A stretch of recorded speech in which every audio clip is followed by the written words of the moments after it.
Donc ici, si je veux, donc j'ai ici une liste de tables, hein. Donc ici, j'ai la liste de mes tables. Ici, la liste des clés primaires.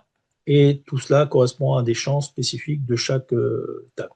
Donc maintenant, si je veux organiser ça autrement, c'est-à-dire je prends tout ça et je veux que les lignes deviennent des colonnes. Donc je fais un clic droit ou CTRL-C, un clic droit, copier.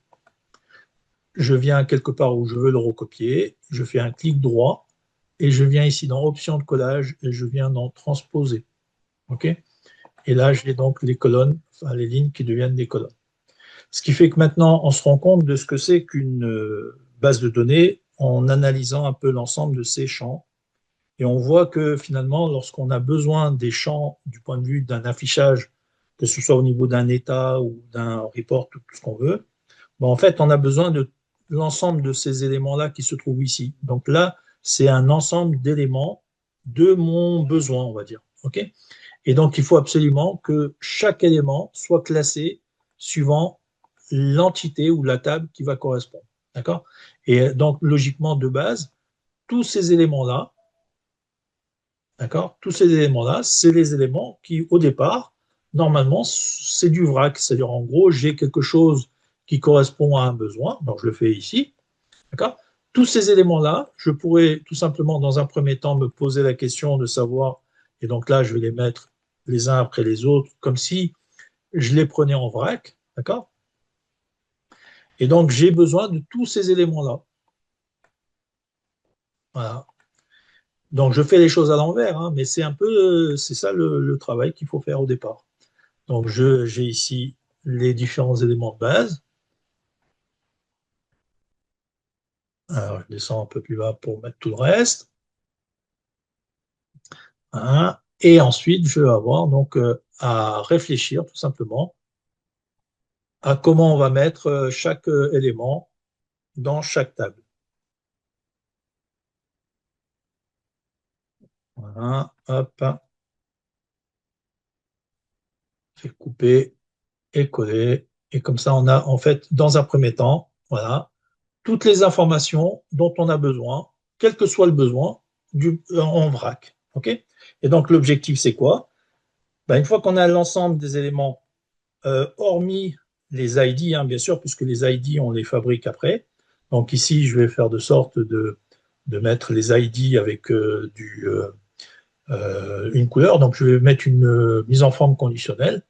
Je sélectionne la colonne, je viens dans Accueil, mise en forme conditionnelle, règle de mise en surveillance, et je vais dire qu'à partir du moment où un texte contient ID quelque chose, donc ID underscore, donc je vais mettre ID tiré du bas, et vous voyez que là, j'ai une couleur par défaut qui s'annonce, et donc je peux changer bien sûr la couleur, et en tout cas, voilà, j'ai quelque chose qui me permet de repérer automatiquement les éléments qui correspondent à notre ensemble d'ID. D'accord? Donc maintenant, en fait, le premier travail, il consiste en quoi? Il consiste tout simplement à faire un classement du point de vue de la cohérence des données. Donc, je commence par le premier. Ici, j'ai le nom client. Donc, le nom client, c'est l'entité client. Donc, ici, je vais créer tout simplement client ou tes clients. D'accord? À partir de là, ben, je vais classer ça. Donc, je fais CTRL-X, c'est-à-dire je coupe pour ne pas l'avoir une deuxième fois, et je le mets là.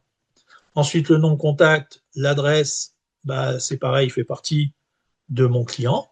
Donc là, je viens ici, je le place là. Par contre, ici, maintenant, j'ai ville et code postal. D'accord? Donc, ville et code postal, une ville ne correspond pas à un client, il correspond à une ville. Donc, ici, je vais avoir besoin d'un autre élément qui va être la T-ville. OK? Donc, à partir de là, je viens mettre les deux éléments là et je le place dans T-ville. OK? Le pays, ben, c'est pareil, je dois avoir une table TPI.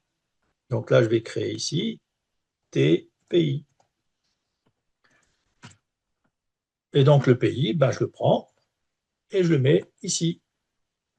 Ensuite, je vais avoir une catégorie. Donc là, c'est des catégories. Donc là, je vais aller créer donc une classe T catégories.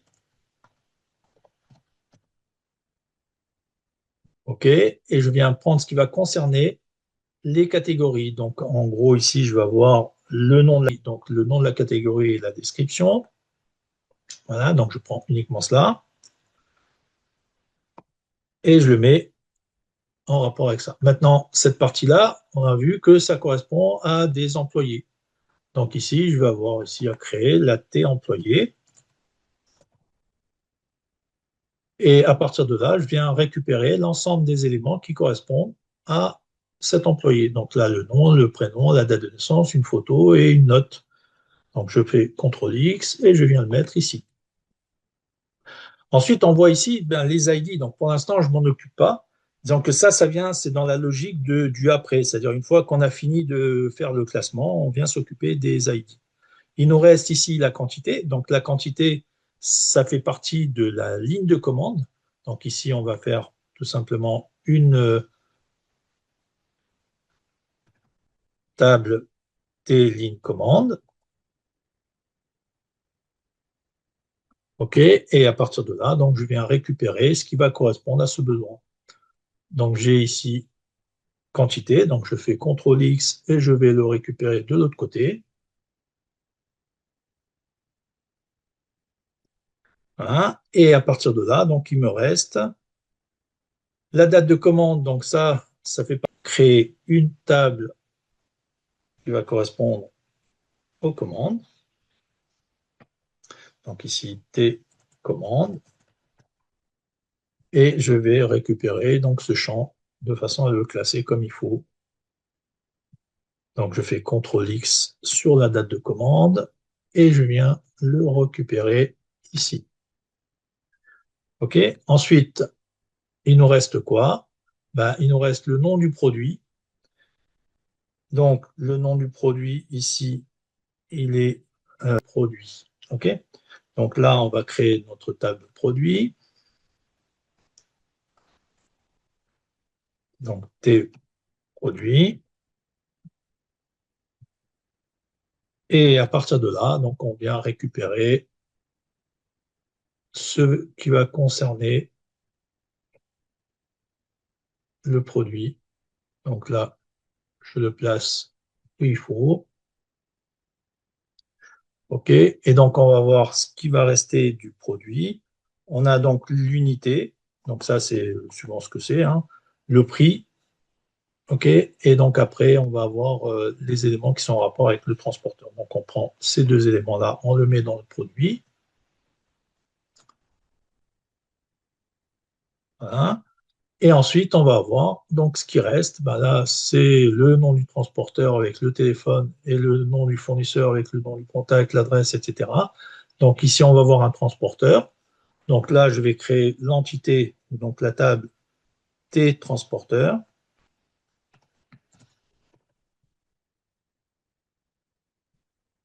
OK. Et donc, je vais mettre les champs qui sont dedans, hein, tout simplement. Donc là, je vois le nom du transporteur et son téléphone. Donc, je coupe et je le mets à sa place.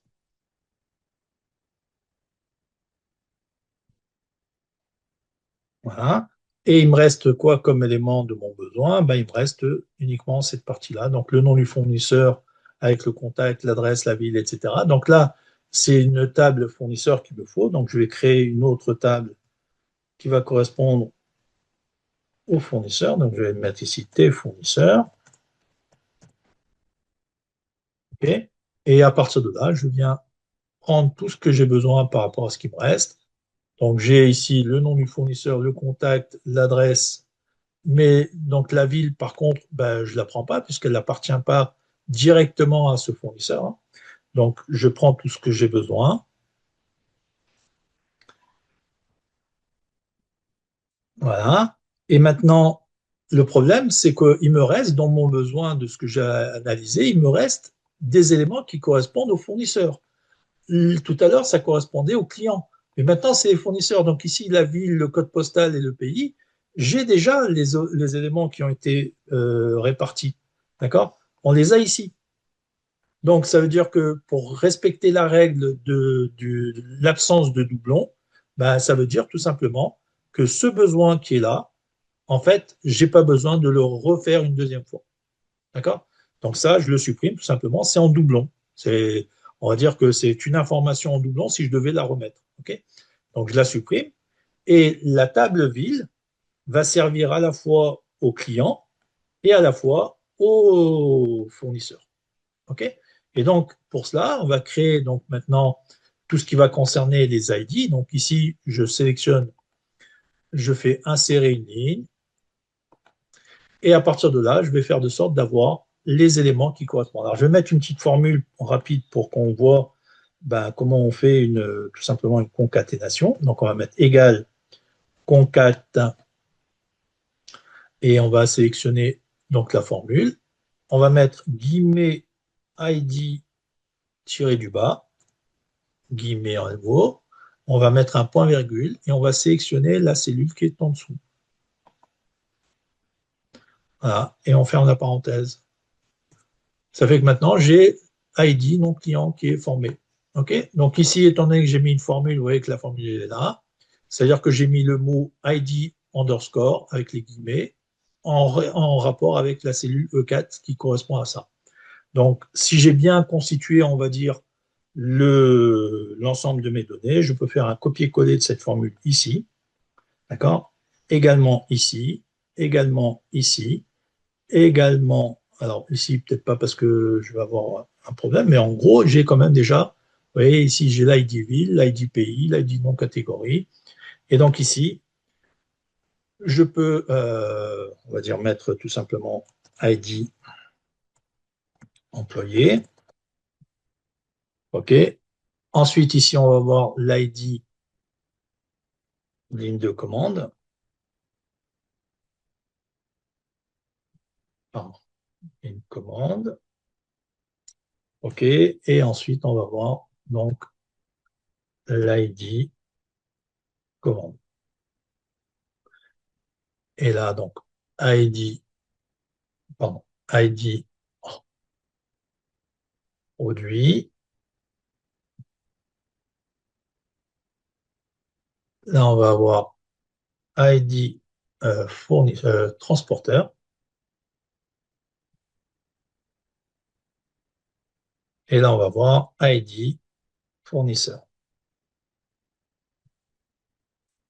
OK. Donc là, on a constitué les clés primaires, d'accord, donc qui correspondent à notre ensemble. Ici, je vais mettre une mise en forme conditionnelle pour faire ressortir le fait qu'on ait ici un ID. Donc ici, ID tiré du bas, et on va mettre donc la couleur qui correspond. OK? Et maintenant, on a besoin de faire un lien, donc de faire relier l'ensemble de ces tables. Donc on a, en fait, pour la compréhension du sujet, on a des clients qui ont des commandes. Donc là, en l'occurrence, on va faire de sorte d'avoir donc des relations entre les éléments. Donc le client, alors est-ce qu'on a mis, oui, on a le client ici. La commande, on l'a ici. D'accord? Donc ici, on doit prendre l'ID client. Alors bien sûr, comme j'ai une formule, je vais faire un clic droit ici, mais avec valeur, ok, pour ne pas reporter la formule.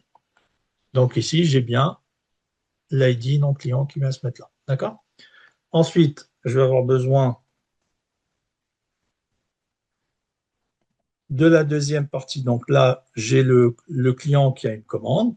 Donc ensuite, je vais avoir la ville par rapport au client. Donc ici, je prends l'ID ville et je le place dans le client.